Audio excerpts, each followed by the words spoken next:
Hello future leaders, welcome to Unacademy. मेरा नाम है युवराज सिंह शेखावत और इस लेक्चर में मैं आपसे सिर्फ आपके 10 से 15 मिनट मांगता हूं। आप मुझे सिर्फ आपके 10 से 15 मिनट दीजिए। मैं उस हर एक सवाल का जवाब देता हुआ नजर आऊंगा और साथ साथ में मेरे क्या एक्चुअली में एक्सपीरियंसेस रहे हैं सिविल सर्विसेज के अंदर, स्पेशली आज के वीडियो में जहां पे हम सीसैट के बारे में बात करते हुए नजर आएंगे। आपने काफी बार जब आपने थ्रिलर्स देखी होंगी, आपने बॉलीवुड मूवीज, हॉलीवुड मूवीज देखी होंगी, तो आपने सीरियल किलर का नाम तो सुना होगा। वैसे ही सीसैट निकल के आ रहा है आज के टाइम पे ड्रीम किलर, जहां पे हर एक एस्पिरेंट जीएस की इतनी जी तोड़ तैयारी करता है, इतनी मेहनत करता है, अपनी गलतियों पे काम करता है और वो जीएस की कट ऑफ कैसे ना कैसे करके निकाल लेता है।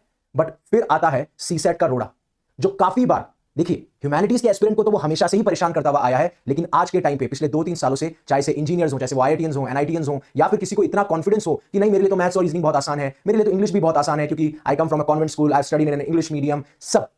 फिर भी सारे के सारे ऐसे लोग भी इस एग्जाम में फेल होते हुए नजर आए हैं और उसका एक परफेक्ट एग्जाम्पल आपके सामने खुद खड़ा है। एक्चुअली मैं साफ साफ बोल रहा हूं, मैं सीबीएसई से आता हूं, मैं इंग्लिश मीडियम हूं, मैंने इंजीनियरिंग करी है, मैंने यहां तक कि एक इंस्टीट्यूट में रीजनिंग भी पढ़ाई है और काफी बार सीसैट को क्लियर भी किया है और उसके बाद में मैं फेल भी हुआ हूं। तो जब आपको यह पता होता है कि सीसैट कैसे निकलता है और आपको यह भी पता है कि आप कैसे फेल होते हो, तो शायद आपसे बढ़िया इंसान कोई नहीं हो सकता है जो आपको बता सके कि पास कब हुआ और क्यों हुआ और फेल कब हुआ और क्यों हुआ और किन कारणों की वजह से हुआ। इसीलिए मैं आपके 10 से 15 मिनट मांग रहा हूं। अगर आप मेरे को आपके 10 से 15 मिनट दोगे तो मैं हर एक चीज पे बात करता हुआ नजर आऊंगा, क्योंकि जब बाकी यूट्यूबर्स कोई स्ट्रैटेजी बनाते हैं तो वो सिर्फ एक तरीका बता देते हैं कि आप ऐसे कर लीजिए। शायद वो तरीका उनके लिए बेस्ट रहा हो बट मासेस के लिए ना हो। इसलिए आपको सारे लोगों के बारे में बात करनी पड़ेगी, सारा का सारे जितने भी aspirants different different diverse group से आते हैं उन सब के बारे में बात करनी पड़ेगी। तब जाके आप ये जस्टिफाई कर सकते हो कि आपने वो तरीके बताए हैं जिससे कि हर एक सेक्शन ऑफ एस्पिरेंट इससे फायदा उठा सके और इस एग्जाम की तैयारी कर सके। अब मेरा नाम युवराज सिंह शेखावत है, मैं यहाँ पे एक सीएसई एजुकेटर हूँ। यहाँ पे सिर्फ हम सीसैट के बारे में बात करेंगे। ये मेरी 2022 की मार्कशीट है। इस 2022 की मार्कशीट में आप जैसे देखेंगे कि I have scored 99.66 in the GS paper. It means इस टाइम पे कट ऑफ 87 थी अराउंड और मेरे 99 नंबर आए थे, बट सीसैट में मेरे 59.06। उसी के अगले साल बाद जब मैंने मेहनत करी, अपने पे काम किया, then still I failed, still I cleared the cut off in the GS paper 1, but still I failed in the CSAT. But ऐसा क्या हुआ कि मैं सीसैट में फेल हो गया?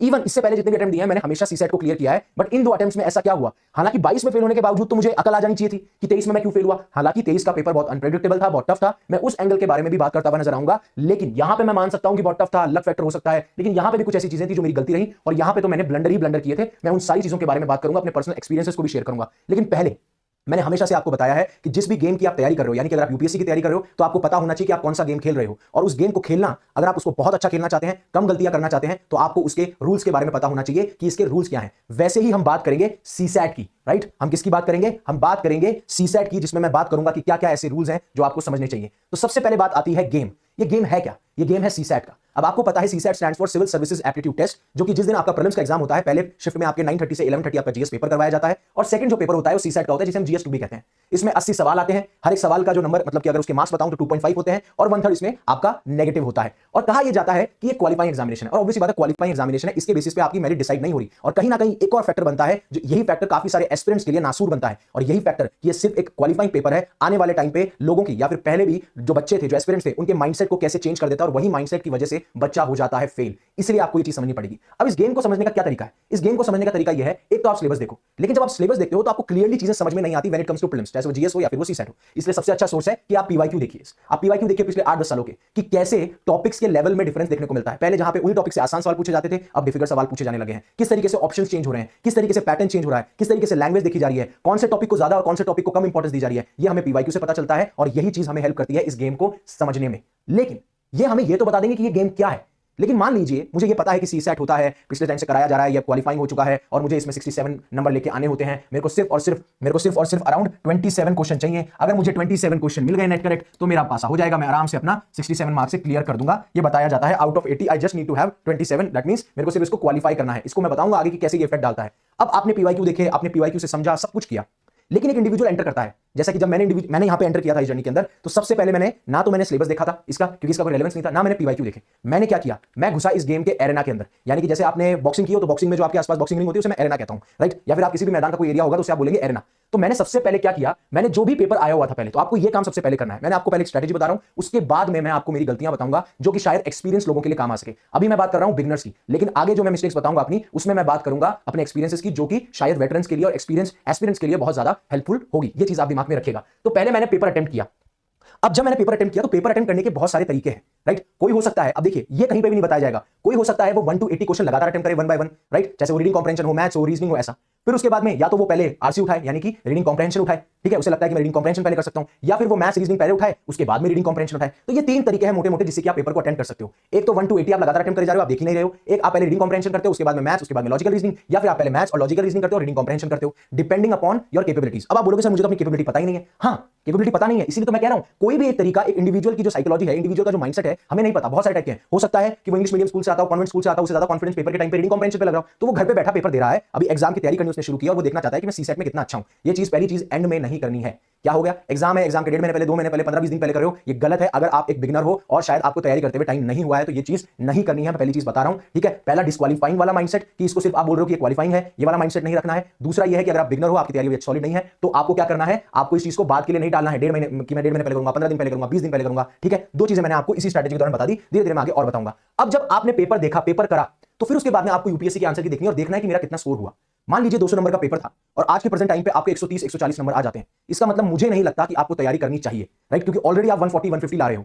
लेकिन मान लीजिए किसी के नंबर आते हैं 90, किसी के 100, किसी के 80, तो वो उस बॉर्डर पे है जहां पे अगर कुछ भी एग्जाम हॉल में ऊपर नीचे हुआ तो पूरा का पूरा गेम पलट सकता है और आप फेल हो सकते हैं, यानी कि आप डिस्क्वालीफाई हो सकते हैं। साफ साफ सी बात है, फेल तो वैसे भी लिखा हुआ नहीं आता है। ये चीज आपको समझनी होगी जो मैं समझाने की कोशिश कर रहा हूं। आप 140 150 आ रहे हैं तो ऑलरेडी आप बहुत ज्यादा अच्छे लेवल पे हैं। अनटिल अनलेस वो बंदा भी या वो एस्पिरेंट भी अगर एग्जाम हॉल में पैनिक कर गया तो वो 140 150 वाला भी उस बैटल को हार सकता है। याद रखिएगा, कितनी भी अच्छी तैयारी हो, अगर आप पैनिक कर गए, आपके नर्व्स पे कंट्रोल नहीं हुआ, काम नहीं रहे, तो आप फिर भी हार जाएंगे। और जो इंडिविजुअल शायद उसके कम नंबर आ रहे थे, अगर वो काम रहा, कंपोज रहा, अपनी नर्व्स पे उसका कंट्रोल रहा, तो शायद वो उसको क्लियर कर जाए। लेकिन अभी मैं इस आपको बताते बताते सब कुछ बता रहा हूं, ठीक है। तो पहले आपने देखा, आपने पेपर अटेम्प्ट किया, फिर आपने देखा कि क्या मैं पेपर को कंप्लीट कर पाया, मतलब जितने क्वेश्चन मुझसे हो सकते थे, मेरे को हो जाने चाहिए थे, क्या मैंने किए उसको। और दूसरा, किन किन क्वेश्चन में ऐसा था जहां मुझे लग रहा था ये क्वेश्चन तो मुझसे हो जाना चाहिए लेकिन हो नहीं रहा था और आप उस पर अड़े रहे, या फिर एक आपने स्मार्टनेस दिखाई, कोई बात नहीं हो रहा है, कोई बात नहीं, मैं स्मार्टली मूव करूंगा, ये क्वेश्चन बाद में देख लूंगा, या फिर ऐसे बहुत सारे क्वेश्चन होंगे जो मैं कर सकता हूं। ये चीजें आपको देखनी है, राइट। ये चीजें आपको देखनी है। पहले आपको पेपर अटेम्प्ट करना है, फिर आपको पेपर अटेम्प्ट करने के बाद में ये देखना है कि मैंने किस तरीके से पेपर को अटेम्प्ट किया, या फिर हो सकता है कि आप ऐसे 3 पेपर अटेम्प्ट कर लीजिए, पहले इस तरीके से, इस तरीके से, इस तरीके से। लेकिन मैं अभी आपको नहीं बताऊंगा ये चीज, ये आपकी बात की चीज है। अभी आपको सिर्फ पेपर अटेम्प्ट करना है और इंडिविजुअल इन तीनों तरीकों में से अटेम्प्ट कर सकता है, क्या वो कंप्लीट कर पाया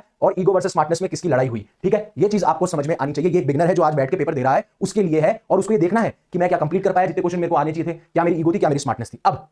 अब मैंने इस एरेना से सीखा क्या वो मैं आपको बताऊंगा। साथ साथ मैं आपको लर्निंग्स भी बता रहा हूं, लेकिन मैं आपको एरेना में, इस एरेना से, इस प्रैक्टिस से आपने सीखा क्या। उससे पहले अनअकैडमी आपके लिए लेके आया स्पेशल क्लासेस फेस्टिवल, जो कि एब्सोल्युटली फ्री है, 4 से 6 अप्रैल में, जिसमें IAS IPS officers, educators, even influencers भी आपके साथ में है। और अगर आप 2025 26 27 की तैयारी कर रहे हैं तो आप सभी लोगों के लिए कुछ ना कुछ ऐसी चीज है जो आप फ्रीली डाउनलोड कर सकते हो। For example prelims PYQ topic wise वो 2025 26 27 28 हर एक साल के एस्पिरेंट के लिए इंपॉर्टेंट है। जो अभी शुरुआत कर रहे हैं उनके लिए यूपीएससी बिगिनर्स किट है, जिसमें यूपीएससी सिलेबस, स्ट्रेटजीज है, और साथ साथ में करंट अफेयर्स कंपाइलेशन, यानी कि जो अगले साल देने वाला है उसके पास में भी एक जगह कंपाइलेशन हो जाएगा, और जो 2025 में दे रहा है उसको भी पूरा का पूरा 1.5 साल का कंपाइलेशन यहां पे मिलता हुआ नजर आएगा। वैसे ही जो ये हमारा स्पेशल लर्निंग फेस्टिवल चल रहा है, इसके अंदर बहुत सारे ऐसे टीचर्स हैं जो आपके काफी सारे जवाब देंगे कि आपको रैपिड रिवीजन कैसे करना होता है, आपको अपने यूपीएससी के लिए करंट अफेयर्स कैसे पढ़ना होता है, ऐसे करके सारे जवाब। अब आप उस एरेना से क्या सीखे, ठीक है। जैसे आपने किसी भी तरीके से पेपर को अटेम्प्ट किया हो, उसके बारे में बात करूं, क्योंकि आप बिगिनर है तो आप हो सकता है आप अपनी इंडिविजुअलिटी जो है उस हिसाब से पेपर अटेम्प्ट करेंगे। कोई आरसी करेगा पहले, कोई मैथ्स रीजनिंग करेगा, कोई शायद 1 से 80 क्वेश्चन करेगा। पहली चीज आपको आइडेंटिफाई करनी है, मेरी स्ट्रेंथ क्या है। क्या मैं रीडिंग कॉम्प्रहेंशन में अच्छा हूं, क्या मैं लॉजिकल रीजनिंग में अच्छा हूं, क्या मैं मैथ्स में अच्छा हूं, या फिर मैं तीनों में ही खराब हूं, मेरे तीनों में ही अच्छे नंबर नहीं आ रहे। जैसे वो रीडिंग कॉम्प्रहेंशन, क्योंकि लोग बोल देते हैं कुछ ना कुछ तो अच्छा होगा, कई बार किसी बच्चे का कुछ ना कुछ अच्छा नहीं होता है। आपको यह भी समझना पड़ेगा, हो सकता है वो हिंदी मीडियम से है और वो हिंदी मीडियम से है लेकिन हिंदी में भी कॉम्प्रहेंशन आते हैं, तो आपको ये चीज देखनी पड़ेगी कि मुझे क्या सूट हो रहा है, क्या मैं अंडरस्टैंड कर पा रहा हूं। कहा ऐसा जाता है मोस्टली एस्पिरेंट्स में आपको मिल जाएगा कि कोई ना कोई एक एस्पेक्ट, यानी कि कोई ना कोई एक टॉपिक जो है, जैसे रीडिंग कॉम्प्रहेंशन या फिर एक पर्टिकुलर सेक्शन मजबूत होता है किसी ना किसी का। लेकिन अगर नहीं भी है तो आपको देखना है कि मेरी क्या वीकनेसेस हैं, क्या मेरी तीनों वीकनेसेस हैं, या फिर मेरी कोई 2 स्ट्रेंथ है 1 वीकनेस है, या फिर एक वीकनेस है 2 स्ट्रेंथ है, या फिर 1 स्ट्रेंथ है 2 वीकनेस है। लेकिन आपको ये चीज भी समझ में आएगी कि जब आप रीडिंग कॉम्प्रहेंशन के मान लीजिए जो 25 से 27 सवाल आए हुए हैं, उनमें जब आप देखोगे तो कहीं ना कहीं आपको अपॉर्चुनिटी और थ्रेट दिखेगा, यानी कि कुछ ऐसे सवाल होंगे जो आपने गलत कर दिए बट वो गलत होने लायक थे नहीं, ठीक है, तो वो आपके लिए एक अपॉर्चुनिटी है। और एक कुछ थ्रेट होंगे, यानी कि आप कितनी भी मेहनत कर लो, कितनी भी प्रैक्टिस कर लो, वो क्वेश्चन पढ़ने के बावजूद भी, प्रैक्टिस करने के बावजूद भी कभी ना कभी गलत हो जाता है। कहीं कंसेप्चुअल अंडरस्टैंडिंग में थोड़ी कमी आ जाती है, या फिर कहीं प्रैक्टिस में कमी आ जाती है, या फिर आपको लगता है कि मैं इसमें कितनी भी मेहनत डालूं। फॉर एग्जांपल जब मैं तैयारी करता था तो मुझे कुछ नंबर सिस्टम के क्वेश्चंस नहीं समझ में आते थे, कुछ आपके परम्यूटेशन कॉम्बिनेशन के क्वेश्चंस नहीं समझ में आते थे। हालांकि उनमें कुछ ऐसे क्वेश्चन होते थे जो मेरे लिए अपॉर्चुनिटी हुआ करते थे। मान लीजिए परम्यूटेशन कॉम्बिनेशन के 10-12 सवाल आए, मुझे लगता है कि 3 सवाल ऐसे हैं जो मेरे लिए अपॉर्चुनिटी है। अगर आपने पूरे टॉपिक को दरकिनार कर दिया तो it is going to harm you, आपके लिए वो बहुत खतरनाक होगा। इसलिए ऐसे मत सोचो कि उस गली जाना ही नहीं है, उस गली जाना है, लेकिन उस गली में वही देखना है जो हमारे काम का है। तो अपॉर्चुनिटी क्या होगा, मान लीजिए आरसी में आपको लगा कि मैं कंक्लूजन में, इंफरेंस में यहां पे फंस रहा हूं। अगर आप चाहते हैं कि मैं आरसी के लिए भी स्ट्रेटजी लेके आऊं, मैं मैथ्स के लिए भी स्ट्रेटजी लेके आऊं, मैं लॉजिकल रीजनिंग के लिए स्ट्रेटजी लेके आऊं, तो आप मुझको बोल सकते हैं। इसके बाद में जो आने वाले वीडियोस होंगे मैं उनमें वो चीज कवर करता हुआ नजर आऊंगा। यहीं पे कुछ थ्रेट होगा, आप कितनी मेहनत कर लो। जैसे मैं परम्यूटेशन कॉम्बिनेशन में करता था तो मेरे से भैया नहीं होते थे सवाल, मेरे से वही 2-3 सवाल होते थे, मैं बोलता था अगर मैंने इन क्वेश्चन को अटेम्प्ट किया तो मैं गलत कर दूंगा। तो ये स्मार्टनेस भी आपके अंदर आनी चाहिए, ध्यान रखिएगा। इतनी मेहनत करने के बाद में ये चीज हमें एरेना से सीखनी है। अब गेम कैसे जीते, ठीक है, आपने बता दिया कि गेम को अंडरस्टैंड कैसे करना है, आपने ये भी बता दिया कि माइंडसेट पे क्या फर्क आना चाहिए, मैं बाद में समराइज भी कर दूंगा पूरा। फिर आपने बोला कि एरेना के अंदर एंटर करना है, जैसे आपकी कोई सी भी तैयारी हो, आप कॉलेज से भी निकले हो, आपने अभी भी शुरू किया है, तो मेरे को कैसे पेपर अटेम्प्ट करना है, उस पेपर के बाद मुझे क्या क्या देखना है, ठीक है, कौन कौन से सेक्शन है। अब बात करेंगे कैसे गेम को जीतना है, कि मैं प्रिपेयर कैसे करूं, फिर मैं प्रैक्टिस कहां से करूं, इस सिमुलेशन का मतलब क्या है, और मैं एक्चुअल में एग्जामिनेशन को कैसे अटेम्प्ट करूं। ये डिफरेंट चीजें हैं जो आपको मैं बताऊंगा। और how to attempt the paper depend करता है आपके सिमुलेशन गेम पे। यानी कि जब आप वीडियो गेम्स खेलते हो तो आप क्या कर रहे हो, एक तरीके से आप ही प्लेयर हो उस वीडियो गेम के अंदर, that is you are practicing on your own, right. जैसे कि हम नेट प्रैक्टिस करते हैं, फॉर एग्जांपल अगर मैं क्रिकेटर हूं और मैं क्रिकेट खेलना चाहता हूं, तो जो मैं नेट प्रैक्टिस कर रहा हूं, सिमुलेट कर रहा हूं, मैं सोच रहा हूं कि मैंने अपने आसपास ऐसी कंडीशन को डेवलप कर लिया है जो एक्चुअली मैं फेस करूंगा जब मैं रियल में एग्जामिनेशन हॉल में होऊंगा या फिर मैं रियल में क्रिकेट फील्ड के ऊपर होऊंगा। ये सारी चीजें आपको दिमाग में रखनी है। फिर आती है प्रिपरेशन स्ट्रैटेजी। क्या आप सेल्फ स्टडी करने वाले हैं? अगर सेल्फ स्टडी करने वाले हैं तो किताबें, आप किताबों से पढ़ने वाले हैं या फिर आप यूट्यूब से पढ़ने वाले हैं, या फिर आपको लगता है कि नहीं मैं किताबों से यूट्यूब से अपने लेवल पे नहीं पढ़ सकता, कौन कौन सी किताब पढ़ूंगा, यूट्यूब पे कौन कौन सा वीडियो देखूंगा, तो आप किसी कोचिंग में एनरोल हो सकते हैं सीसेट के लिए। वो पर्सनली आपका कॉल है, आपको क्या सूट होता है, ठीक है। At the end what matters is कि आपका क्या ओपिनियन है, आपका क्या गट फीलिंग कहती है, आपको क्या अच्छा लगता है, राइट। और अगर आपको हमारा कोर्स खरीदना तो खरीद सकते हो, लेकिन it is up to you. I am not at all forcing you, I am just trying to convince you कि हमारे यहाँ पे मधुकर सर जो है सीसेट का कोर्स लेके आए हैं 2999 में, आप उस कोर्स को अवेल कर सकते हो। आप ये चीज ध्यान रखिएगा। अब मैटर ये करता है प्रिपरेशन स्ट्रेटजी में, आपको यहाँ पे हर एक सब्जेक्ट के बेसिक पे कमांड पानी है कि अब रीडिंग कॉम्प्रहेंशन है, तो उसके लिए मैं क्या करूं। अब देखिए इनकी मैं जो स्ट्रेटजी बताने वाला हूं, उनकी स्ट्रेटजी मैं आगे वीडियोस में लेके आऊंगा। अगर आपको लगता है मुझे बतानी चाहिए तो मैं बिल्कुल बताऊंगा। यहां पे सिर्फ मैं आपको एक ओवरव्यू दे रहा हूं, ठीक है। रीडिंग कॉम्प्रहेंशन है, दूसरा आपका अपना लॉजिकल रीजनिंग है, फिर उसके बाद में तीसरा आपका मैथ्स है,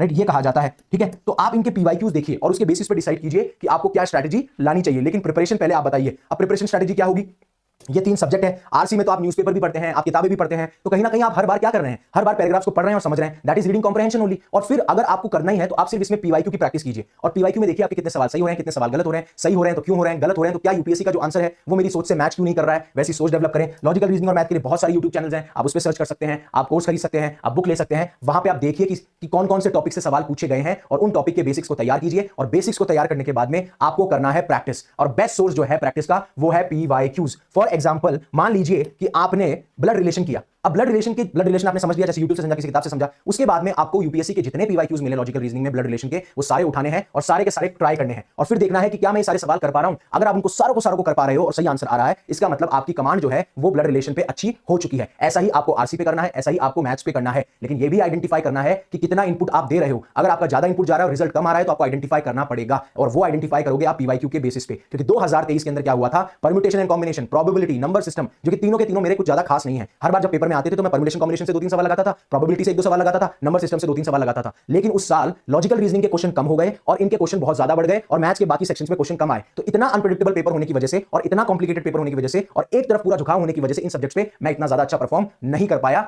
हालांकि मैं 2022 में फेल हुआ था, लेकिन मैंने मेहनत जब करी तो 2023 में ये मेरा कारण बना। इसलिए मैं फ्लो में बता रहा हूं, क्योंकि जब फ्लो में कनेक्ट होती हुई चीजें बताता हूं तो शायद ज्यादा अच्छे से आप अंडरस्टैंड कर पाते हैं। फिर आप देखिए अगर कोई पीवाईक्यू आपका गलत हो रहा है या फिर आपको बिल्कुल ही पीवाईक्यू समझ में नहीं आ रहा, आपके प्रैक्टिस करने के बावजूद भी या फिर आपने बेसिक पे कमांड कर ली उसके बावजूद भी, तो फिर आपको पीवाईक्यू वीडियोस देखने चाहिए। वो आपको यूट्यूब पे अवेलेबल हो जाएंगे। आप देखिए कि कौन सा पैटर्न है, क्योंकि एक ही टाइप के पैटर्न पूछे जाते हैं। कोडिंग डिकोडिंग है तो अगर एक बार आपने समझ लिया कि इस तरीके का पैटर्न है तो वैसे ही पूछा जाएगा। फिर उसके आगे एज से रिलेटेड सवाल है तो वैसे ही पूछे जाएंगे। डिस्टेंस से रिलेटेड सवाल है तो कहां इधर से पकड़ो कहां इधर से पकड़ो, वैसे ही सवाल पूछे जाएंगे। तो ये सारी चीजें आपको आइडेंटिफाई करनी पड़ेगी when it comes to practice. अब आता है माइंडसेट। ये सबसे इंपॉर्टेंट चीज है। पहली चीज मैंने आपको बताई कि आपको गेम को समझना है। दूसरा, उस गेम को समझने के लिए पहले आपको बिना तैयारी के पेपर देना है। फिर आपकी स्ट्रेंथ वीकनेस पता लगानी है। फिर उसके अकॉर्डिंग स्ट्रेंथ को कम टाइम देना है, वीकनेस को ज्यादा टाइम देना है। उसके हिसाब से आपको बेसिक्स पे कमांड पानी है। फिर प्रैक्टिस के लिए आपको पीवाईक्यू ही करना है। और फिर उसके बाद में पीवाईक्यू के काफी सारे वीडियोस हैं। अगर आपसे कोई सवाल नहीं हो रहा है किसी पर्टिकुलर टॉपिक का, तो आपको देखना है कि पीवाईक्यू में कैसे किया, उस टीचर ने कैसे करवाया। एटलीस्ट वो आपको पैटर्न समझ में आएगा। अगर ऐसा क्वेश्चन दोबारा रिपीट होता है तो आप उस पैटर्न से उस क्वेश्चन को कर सकते हो। अब आप क्या सोचते हो, आपका क्या माइंडसेट है? क्या जीएस सीसेट के बराबर नहीं है? अगर आप ऐसा सोचते हो कि नहीं यार जीएस तो क्वालिफाइंग नहीं है, जीएस में तो जितने नंबर लेके आओगे क्योंकि जीएस डिसाइड करेगा मेरिट, और सीसेट तो क्वालिफाइंग है,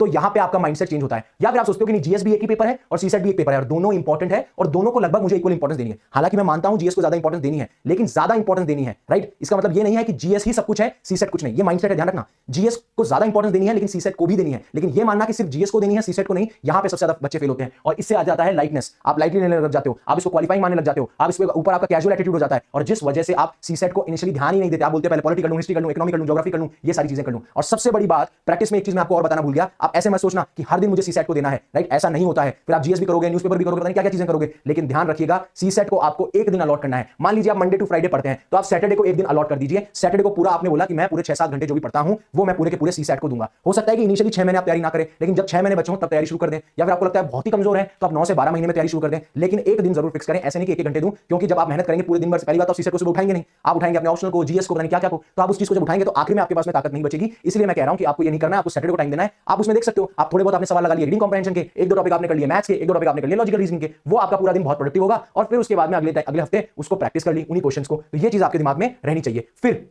एक तो ये माइंडसेट क्लियर हुआ कि इसको क्वालिफाइंग पेपर है, लेकिन उसकी वजह से आपको ओवर कॉन्फिडेंस नहीं आ जाएगा कि कर लेंगे, या फिर आप ये नहीं, कंप्लेसेंसी नहीं आ जाएगी कि नहीं यार कंटेंट हो जाओगे, नहीं यार कोई बात नहीं इसको मैं मैनेज कर लूंगा। दूसरा ये है, दूसरा माइंडसेट आपका ये है कि एक आप जब सीसेट का पेपर देते हो तो आप उसको स्टैंड अलोन पेपर देते हो, यार आज मैं सिर्फ सीसेट का ही दूंगा, बट एक्चुअली में ऐसा नहीं होता है। एक्चुअली में पहले आपका जीएस पेपर होता है और उसके बाद में 3 घंटे का गैप होता है, उसके बाद में सीसेट होता है। तो जीएस में जितनी एनर्जी जाएगी, फिर 3 घंटे आप वेट करते रहोगे, उसमें एनर्जी जाएगी। सीसेट दिन में होगा। अगर आपने अपने ब्रेन को यानी अपने माइंडसेट को स्ट्रांग नहीं बनाया और उस तरीके से प्रिपेयर नहीं किया तो फिर आपके इसी माइंडसेट की वजह से ये पेपर खराब हो जाएगा। इसीलिए मैं बोल रहा हूं आपको सिमुलेशन करना जरूरी है कि जैसा जिस दिन आप एग्जाम देने वाले हैं उस दिन जैसा होने वाला है वैसा ही आपको करना है, बार बार रिपीट। अगर संडे को एग्जाम होने वाला है तो हर संडे को आपसे डिसाइड कर लीजिए 9:30 से 11:30 मैं पेपर दूंगा, फिर 3 घंटे में ब्रेक लूंगा और 3 घंटे के बाद में 2:30 से 4:30 में सीसेट का पेपर दूंगा। आने वाले हर एक संडे कीजिए, जिससे कि आपके ब्रेन को यह आदत पड़ जाए कि संडे को 9:30 से 11:30 अच्छा फंक्शन करना है और 2:30 से 4:30 अच्छे फंक्शन करना है। हल्का खाना खाना है, हल्का रहना है, क्योंकि ज्यादा खाना खा लिया तो शायद दिन में नींद आए या फिर आपका दिमाग उतना प्रोडक्टिवली काम ना करे। इसलिए अपने दिमाग को अभी से ट्रेन करने लग जाओ हर एक संडे के लिए। इसे मैं सिमुलेशन कह रहा हूं और यही चीज आपको एग्जाम हॉल में पैनिक नहीं होने देगी, बिकॉज़ आपको लगेगा कि हां इट्स जस्ट अनदर संडे जहां पे मैं ये 2 एग्जाम देता हुआ नजर आ रहा हूं। अपने माइंड को इतना ट्रेन करना पड़ेगा आपको, तब जाके ये चीज होगी।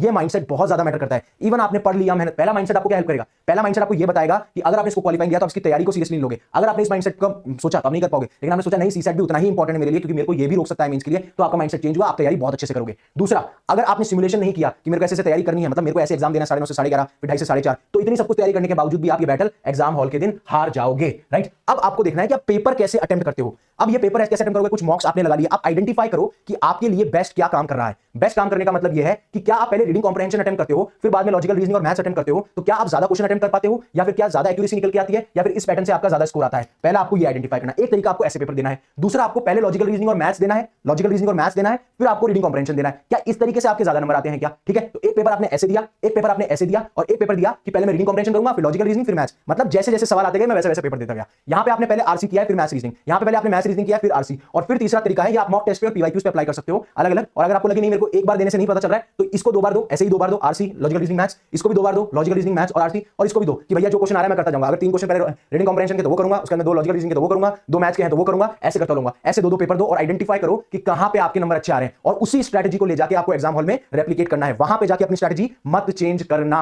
जिस स्ट्रेटजी पे इतना काम किया है, जिससे आपके नंबर आ रहे हैं, वो आप टेस्ट करके जा रहे हो, 2 से 3 बार टेस्ट करके जाओ अगर करके जाना है तो, लेकिन उसके बाद में आप उस स्ट्रेटजी को एग्जाम हॉल में एंड टाइम पे चेंज नहीं करोगे। अब बात करते हैं मेरी मिस्टेक्स की कि मेरी क्या मिस्टेक्स हुई, क्यों ऐसा हुआ कि मैंने पहले इस एग्जाम को निकाल लिया 3 बार। अब उस 3 बार को निकालना और बाद में 2 बार को सीसेट नहीं निकालना, क्योंकि मैं टाइम के साथ में इवॉल्व नहीं हुआ। क्योंकि जब मैंने इस एग्जाम की तैयारी करी, उससे पहले जब मैंने एग्जाम दिया तो I used to score very good, around 120-130 marks in CSAT. तो मैंने कभी भी सीसेट की तैयारी करी नहीं। Being an engineer, being logical reasoning मेरे को अच्छे से आती थी, मैथ्स में भी अच्छे कमांड था, इंजीनियर था, तो मेरे नंबर भी जब मैंने एग्जाम दिया तो मेरे नंबर भी अच्छे आने लगे। तो मैंने बोला मैं इस पे ज्यादा ध्यान नहीं दूंगा, एंड टाइम पे मैं फॉर्मूले देख लेता था। इसी वजह से 17, 18, 19 में मेरा सीसेट आराम से निकला। लेकिन मैंने ये चीज नहीं देखी कि अब जो है वो पैटर्न चेंज हो चुका है। हालांकि मैंने घर पे पेपर दिया, लेकिन मेरे नंबर आते थे 95 और 100। मैंने ये चीज आइडेंटिफाई नहीं करी कि हो सकता है कि एग्जाम हॉल में अगर कुछ भी ऊपर नीचे हुआ तो शायद ये नंबर 70 से नीचे आ सकता है। गलती मेरी थी, इवॉल्व नहीं हुआ मैं टाइम के साथ में, ना मैंने पेपर लेवल को इतना समझा और ना मैंने पैटर्न को। क्यों? क्योंकि मैं ओवर कॉन्फिडेंट था। 17, 18, 19 में निकाल दिया तो अभी निकाल दूंगा, इंजीनियर हूं, लॉजिकल रीजनिंग पढ़ाता हूं, लेकिन ऐसा नहीं होता है। तो पहली मेरी मिस्टेक थी ये। दूसरा मेरा माइंडसेट में चेंज आया। पहला तो ये मेरा माइंडसेट में चेंज आया, ठीक है। दूसरा आया कि यार क्वालिफाइंग ही तो है, मैं 3 बार तो निकाल ही चुका हूं, तो 1 महीने पहले जस्ट प्रिपेयर कर लूंगा। बट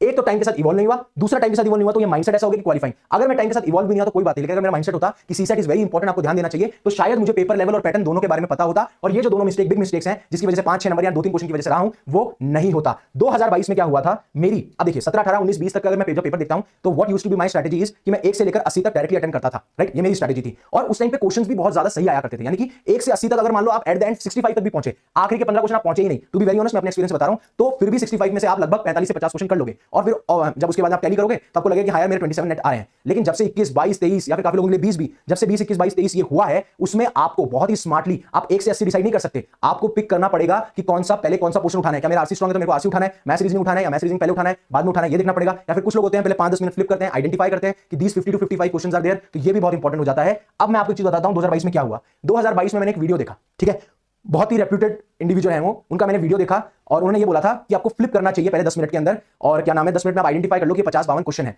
अब होता क्या है कि उस टाइम पे जब आप एक्चुअली मेरे लिए तो नहीं काम किया, जब 10 मिनट में मैंने देखा तो मैंने कुछ ऐसे क्वेश्चंस पे मार्क लगा दिया जो मुझे लग रहे थे हो जाएंगे बट वो एक्चुअली में नहीं हुए, राइट। तो ये जो 10 मिनट मेरे गए, क्योंकि मैं क्या करता था पहले मैं 180 क्वेश्चन करा करता था और मेरे साथ क्या होता था कि 2-3 मैंने क्वेश्चन किए, फिर मैथ्स रीजनिंग तो मेरा माइंड वर्क रहता था, लेकिन मैंने उस टाइम पे अपनी अपनी अपनी जो इंडिविजुअलिटी है उसको खोके मैंने किसी रेप्यूटेड इंसान को सुना कि नहीं पहले 10 मिनट में फ्लिप कर लो, आजकल के पैटर्न चेंज हो रहा है, देख लो देखना, मैंने किया 10 मिनट में मेरा पहले वो हुआ। फिर जब मैंने मैथ्स रीजनिंग के सवाल पे मैं जब गया तो वहां से मेरे 15 मिनट 10 और 15 25 मिनट चले गए और मेरा एक भी सवाल नहीं हुआ। फिर मैं रीडिंग कॉम्प्रेंशन पे आया और इसकी वजह से मैं ओवरथिंक करने लग गया कि यार अब तो 2 घंटे में मैं पेपर अटेंड ही नहीं कर पाऊंगा, यार मेरे को तो बहुत ज्यादा प्रॉब्लम आने वाली है, मैं तो कैसे 25 मिनट मैंने खराब कर दिए। अब मैं उसके बारे में सोच भी रहा हूं और क्वेश्चन भी कर रहा हूं, जिसकी वजह से मेरे 2 बबल में गलती हुई, राइट। 2 मेरे पैसेजेस को मैंने इंटरप्ट गलत किया और इस वजह से बहुत सारी चीजें जो है मुझे फेस करनी पड़ी 2022 के अंदर। फिर मैंने वो गलती नहीं करी, मैंने हर चीज पे काम किया, लेकिन 2023 का पेपर वैसे डिफिकल्ट था, बहुत डिफिकल्ट था, लेकिन फिर भी मैं उसको निकाल सकता था। बट अगेन मैं कह रहा हूं कि बहुत डिफिकल्ट था, उसमें शायद थोड़ा बहुत मेरा रोल होगा, जिसमें मेरी गलती हो, थोड़ा बहुत किसी और का। और आप अपनी स्ट्रेटजी को बैक कीजिए। अगर आप अपनी स्ट्रेटजी को बैक नहीं करेंगे तो अल्टीमेटली होगा क्या कि आप अपनी इंडिविजुअलिटी को खो रहे हैं और वही चीज बहुत बड़ी परेशानी बन जाएगी, राइट। ये चीज आपको समझनी होगी जो मैं कहने की कोशिश कर रहा हूं।